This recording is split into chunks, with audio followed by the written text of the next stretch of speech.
Imagina só, passar a vida inteira construindo um império. Tipo, tijolo por tijolo.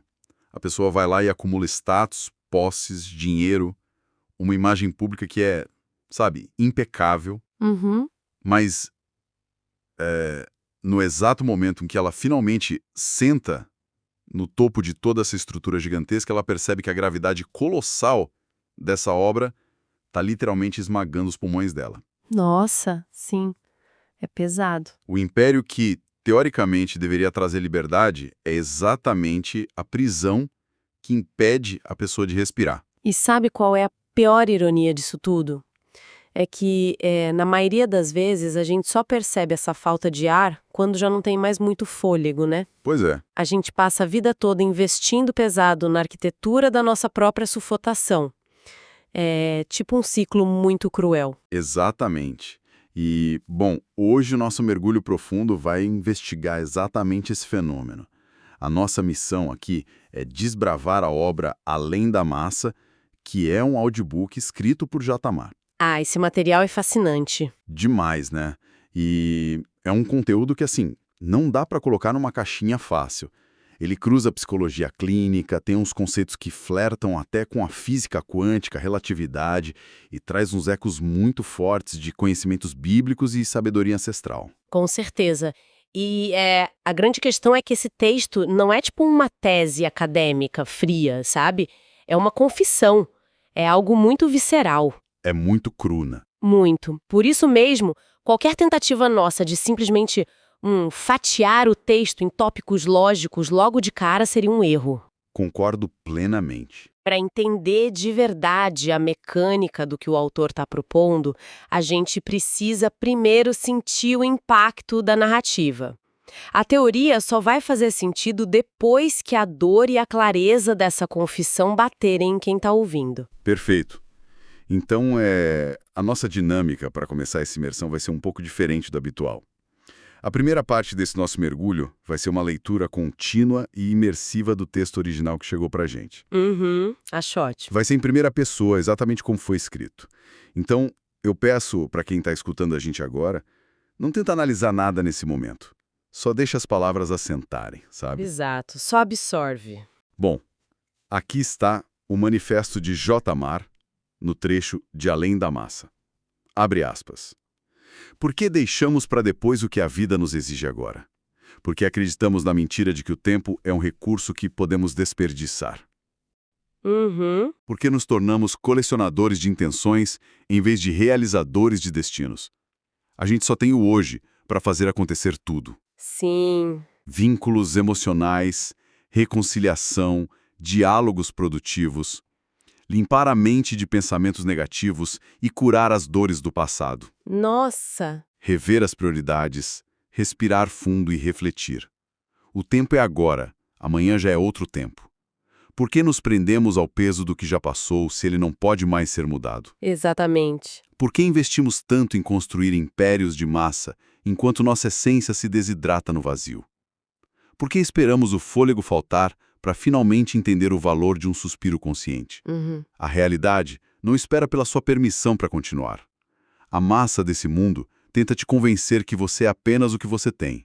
Mas a verdade é que você é o que você faz com o seu agora. Forte isso. Amanhã é apenas um eco de quem você decidiu ser hoje. Houve uma época de visão curta, uma luta em inglória para pertencer a uma vida social que não me pertencia, gastando o que eu não tinha para sustentar uma marca que não me definia. O hoje de ontem foi sacrificado no altar das aparências. Mas o arrependimento é um peso inútil quando se entende que a consciência atual não habitava aquele corpo. Sim, sim. Eu não era quem sou. Eu não sabia que o meu futuro era o resultado direto de uma reação presente que eu ainda não dominava. O que ficou para trás já cumpriu seu papel de aprendizado. Hoje, eu não apenas reajo, eu decido. A verdadeira sabedoria está em como reagimos às coisas. Reagir não é só algo instintivo ou irracional. Também vem de uma decisão consciente e experiente. Quando você direciona sua intenção com convicção absoluta, você para de ser um escravo das circunstâncias. Nossa, muito bom. O pensamento se tornou o filtro do ato e a reflexão o combustível do progresso. calar o impulso é o que me impede de cair na armadilha da repetição. Exato. Ser autêntico é um ato de rebeldia. É a recusa de ser o espelho de outra pessoa para finalmente ser o autor da própria história. Não há nada de errado em querer conforto. Não há nada de errado em sonhar. Uhum. O problema é quando nos perdemos entre objetivos e ganância. Nem adianta negar que não é ganância quando se é insatisfeito com tudo e tem zero gratidão. O que verdadeiramente significa viver o hoje. Pois é. Viver o hoje não é alimentar um vício, um momento de felicidade passageiro que vai trazer consequências desastrosas no futuro. Viver o hoje é sentir-se vivo estando bem ou não. Não tem como ignorar a dor e o cansaço de uma rotina puxada. Mas podemos reconhecer que se temos do que reclamar, também temos do que agradecer. Será que nossas vidas só podem ser resumidas por murmurações e desgostos? Pesado. Será possível que o seu presente seja tão ruim, a ponto de não valer a pena ver a cor do céu mais uma vez? Já sentiram uma dor tão grande que quando ela alivia um pouco, mesmo que continue a doer, a gente sente um alívio avassalador? Nossa, com certeza. Você já se saboreou com alguma comida comum do seu dia a dia, como se fosse a melhor comida do mundo? Talvez a resposta seja não se você não estava com tanta fome. A verdade é que só os que conseguem enxergar a beleza da simplicidade conseguem viver o extraordinário. Fecha aspas. Uau! Olha, a densidade psicológica desse relato é, assim, inegável. É de tirar o fôlego, né? Totalmente. O autor não está só lamentando o tempo que passou, sabe? Ele está, na verdade, diagnosticando uma falha sistêmica na forma como a nossa mente contemporânea processa a própria existência. Sim.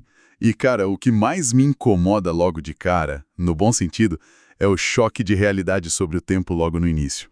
Uhum. Ele pergunta por que a gente se torna essa coisa de colecionadores de intenções em vez de realizadores de destinos. Lendo isso, a imagem que vem na minha cabeça é tipo alguém que passa a vida inteira acumulando passagens para um trem no qual nunca embarca, sabe?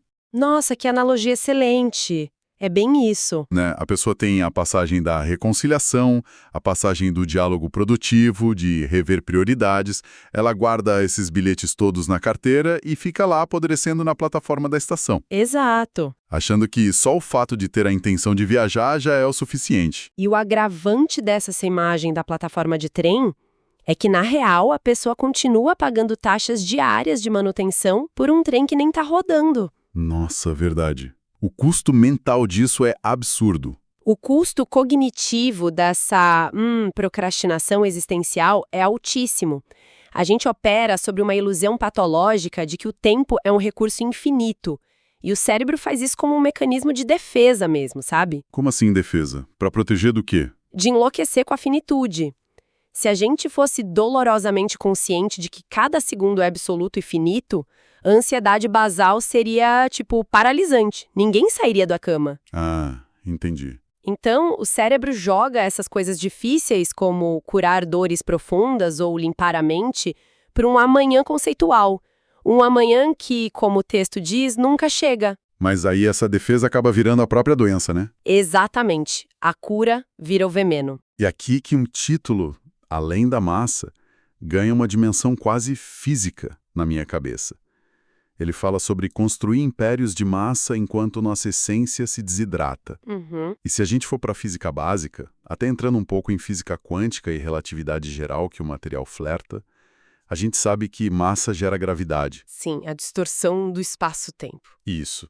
Quanto maior a massa de um corpo, maior a atração gravitacional e maior a distorção do tempo ao redor dele.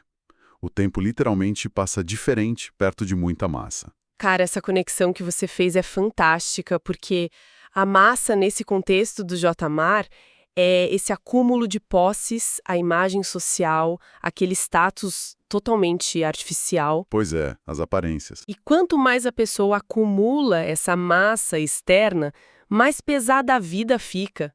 A gravidade desse império de aparências esmaga o nosso agora de um jeito literal. A pessoa não consegue mais se mover com agilidade emocional. Ela fica presa no próprio peso, né? Fica.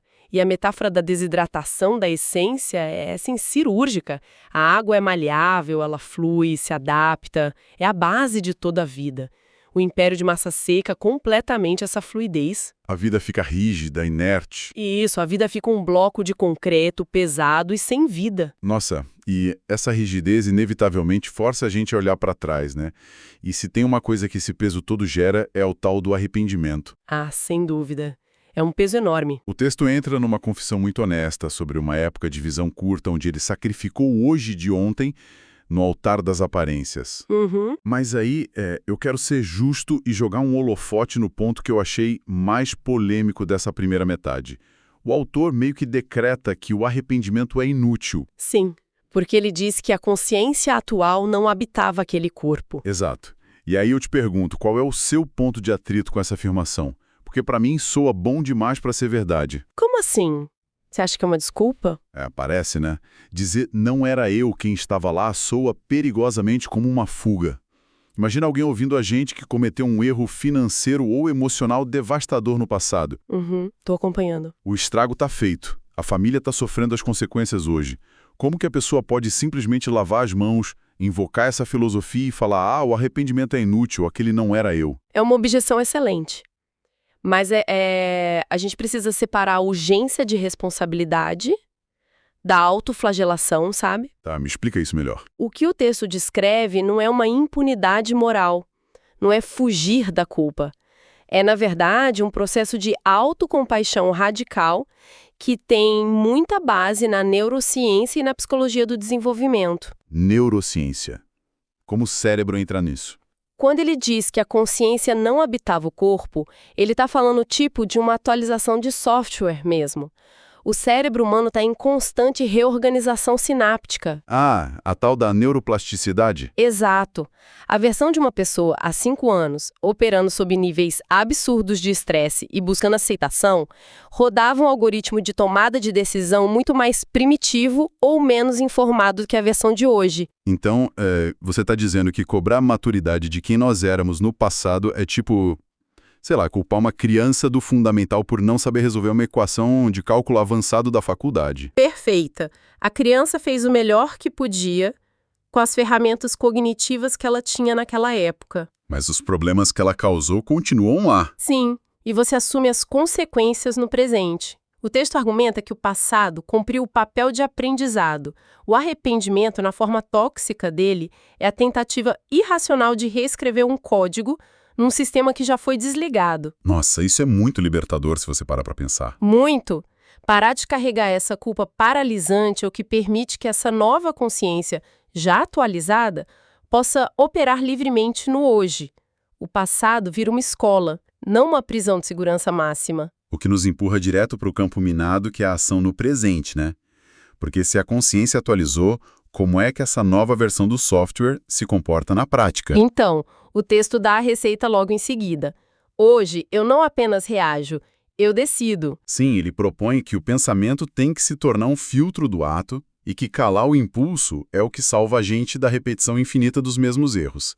Só que... Pode falar, lá vem o advogado do diabo, né? Tem que vir, né? Biologicamente falando, a reação é a base do nosso sistema de sobrevivência. Se eu pisar descalço no espinho, eu não marco uma reunião mental para decidir se eu devo recolher o pé. Com certeza não. O meu sistema nervoso simpático age antes do pensamento. A reação rápida salva a vida da gente. Então, como é possível na prática de uma rotina caótica que o pensamento seja o filtro de algo que a evolução desenhou para ser instantâneo? O seu conflito é super válido. Mas a distinção chave aqui é entre o reflexo biológico puro e a reação emocional condicionada. Ah, tá. Tirar o pé do espinho é biológico. Exato! O texto não fala para você ignorar o instinto de tirar o pé do prego. Ele ataca o que a psicologia chama de sequestro da amígdala nesses contextos sociais e emocionais. Sequestro da amígdala.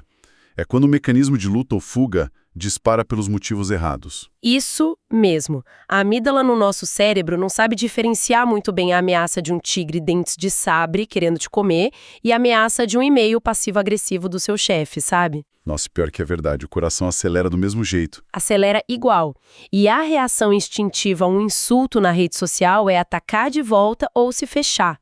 Isso é ser, como o autor alerta muito bem, escravo das circunstâncias. Entendi. A pessoa vira um fantoche do ambiente. Totalmente. E o que ele propõe ao dizer eu decido reflete muito o conceito do Viktor Frankl, aquele psiquiatra sobrevivente do Holocausto. Ah, o Viktor Frankl é genial. O que ele dizia sobre isso? Ele observou que entre o estímulo que você recebe e a resposta que você dá, existe um espaço. E é exatamente nesse milissegundo de espaço que mora a nossa liberdade. Mas aí que tá o pulo do gato. Como é que a gente alarga esse espaço? Como é que se cria essa musculatura mental para conseguir calar o impulso na hora da raiva? Através do fortalecimento do córtex pré-frontal, que é a parte do cérebro responsável pelo pensamento analítico e pelo controle de impulsos. E como a gente exercita isso no dia a dia? Olha, toda vez que você sente o sangue ferver diante de uma provocação, ou até aquele desejo impossível de comprar algo caro só para manter as aparências... Para sustentar o tal império de massa, né? Exatamente. Se nessa hora você respira fundo e pausa por, 3 segundos antes de agir, você está literalmente religando as suas vias neurais. O pensamento se torna o filtro. Cara, isso é muito poderoso. Você deixa de ser um robozinho reagindo aos estímulos e passa a ser o arquiteto da própria ação. Perfeito, você assume a autoria. E é fascinante como o material amarra isso com a ideia de autenticidade logo depois. O J. Mari diz que ser autêntico é um ato de rebeldia, que é a recusa de ser o espelho de outra pessoa.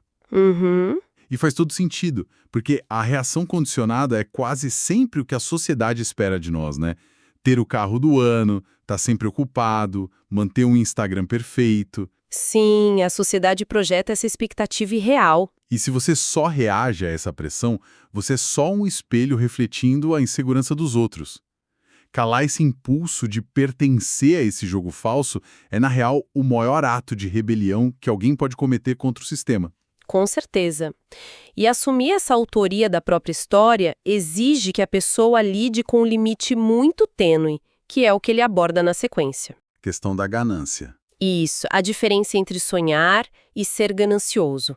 Porque é muito comum a gente confundir a busca por progresso com uma insatisfação crônica e doentia. Sim, e ele deixa isso muito claro. Ele fala que não tem problema nenhum em querer conforto ou sonhar. O problema é o excesso. Exato. O abismo se abre quando a pessoa é engolida pela ganância. E ele redefine ganância de um jeito que eu achei super revelador. Não é aquele vilão de desenho animado abraçando sacos de dinheiro, sabe? Não, é algo muito mais sutil e comum. Ele diz que ganância é quando você é insatisfeito com tudo e tem zero gratidão. Olha, essa redefinição traz à tona um eco forte daqueles conhecimentos bíblicos que a gente mencionou lá no começo. Ah, verdade. Onde que isso se encaixa? Lembra da história do povo no deserto, reclamando e murmurando de tudo? Sim, que o maná caía do céu e eles ainda reclamavam. Isso!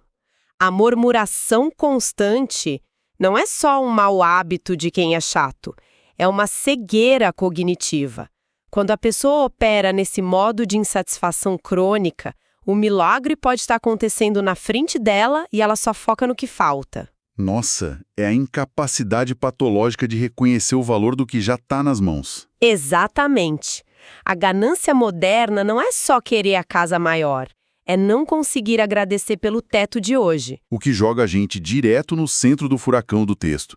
A definição real do que é viver o hoje. Que é um conceito super distorcido hoje em dia. Muito. A gente vive nessa era da positividade tóxica, onde aproveitar o dia é vendido como uma obrigação de estar sempre eufórico. Tipo comercial de margarina, sabe? Ou então alimentar um vício por prazer imediato, o famoso só se vive uma vez. Né?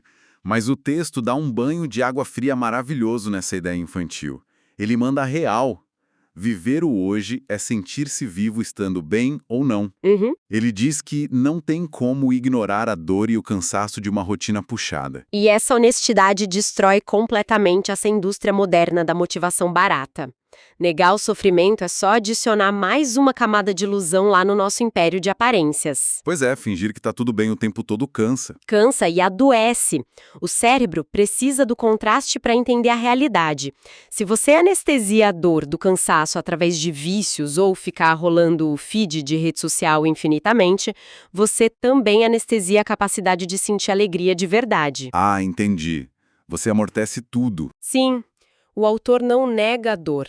Ele integra a dor à experiência de estar vivo. Ele reconhece que, se a gente tem motivo para reclamar de uma rotina corrida, é porque a gente tem energia e uma vida acontecendo, o que já é um motivo enorme para agradecer. E ele ancora isso de um jeito muito visceral no texto. Ele pergunta se quem está ouvindo já sentiu uma dor tão grande que, quando ela alivia só um pouquinho, mesmo ainda doendo muito, a pessoa sente um alívio avassalador. Nossa, quem já teve uma crise de enxaqueca severa ou uma cólica brutal, sabe perfeitamente o que é isso. Ou uma dor de dente daquelas, né? Nossa, dor de dente é o melhor exemplo. O momento em que o remédio começa a fazer efeito não é o momento da cura total. A dor diminui, 10% e aquilo já causa uma euforia, um alívio tremendo. A dor obriga a gente a estar brutalmente presente, né? Exato. Não tem como você procrastinar existencialmente quando você está em agonia física. Você está no agora, querendo ou não. E o alívio da dor revela o quão extraordinário é o estado de normalidade, que a gente costuma tomar como garantido todos os dias. E isso prepara o terreno perfeito para a conclusão brilhante dele. E, arrisco dizer, é o verdadeiro pulo do gato de toda essa filosofia do além da massa. Chegamos no clímax. Pois é. Depois de passar por conceitos tão densos sobre tempo, a física da massa, neurociência, neuroplasticidade e até rebeldia existencial, ele resolve toda a equação usando, adivinha, um prato de comida do dia a dia. É fantástico. Ele pergunta se a pessoa já saboreou uma comida comum como se fosse a melhor do mundo. E responde, a verdade é que só os que conseguem enxergar a beleza da simplicidade conseguem viver o extraordinário. Uhum. Confesso que, assim, numa leitura desatenta, um cínico poderia achar isso só mais um clichê motivacional, tipo, ai, a magia tá nas pequenas coisas. Pareceria mesmo um clichê de internet se ele não tivesse construído toda aquela base lógica e psicológica profunda antes. Exato. A genialidade dessa conclusão está na palavra-chave que fica oculta na analogia: a fome. Ele diz que se a resposta é não para a comida, é porque você não estava com tanta fome assim. Então vamos explorar o que é essa fome no contexto existencial dele, porque não estamos falando do estômago roncando aqui, né? Não, de jeito nenhum. A gente está falando de saturação de dopamina e sobrecarga sensorial. Saturação de dopamina? Como assim? Volta lá para os impérios de massa. Quando uma pessoa constrói uma vida baseada no excesso, no consumo contínuo e na busca frenética por estímulos para tapar aquele vazio emocional, Ela quebra o sistema de recompensa dela. ela desregula completamente. O nível basal de dopamina dessa pessoa sobe tanto que nada que é normal e cotidiano traz satisfação mais. Ah, saquei. Um jantar em família vira algo entediante. Um passeio no parque parece inútil perto daquela rolagem infinita de vídeos superestimulantes no celular. Então, esse excesso de massa destrói o paladar existencial da pessoa. Cara, perfeitamente dito. É isso aí. A pessoa passa a precisar de temperos cada vez mais exóticos, de viagens cada vez mais caras, de um nível de validação social extremo nas redes, só para não se sentir deprimida num dia comum. Nossa, é o fim da linha. E qual é a saída que ele propõe? O que ele propõe com a ideia da fome é, na verdade, um jejum. Quando ele fala de ter fome, ele está descrevendo o que a gente chamaria hoje de um reset de dopamina. Um detox da vida moderna. Exato. Se você tira a sobrecarga de preocupações com o futuro, se você para de mastigar os arrependimentos tóxicos do passado, esvaziando a mente, você retorna ao seu estado natural. E aí a mágica acontece. Sim, porque nesse estado limpo, livre dessa anestesia do excesso, a sua fisiologia volta a funcionar como deveria. Uma refeição super simples, tipo um arroz com feijão bem feito, explode de sabor, porque o seu sensor de felicidade não está mais amortecido. É quase como se o extraordinário não fosse um lugar onde você chega, mas uma frequência que você só consegue sintonizar quando desliga todo aquele barulho. Que resumo perfeito. Cara, começamos presenciando o indivíduo sendo esmagado pela necessidade de pertencer a algo que nem definia ele.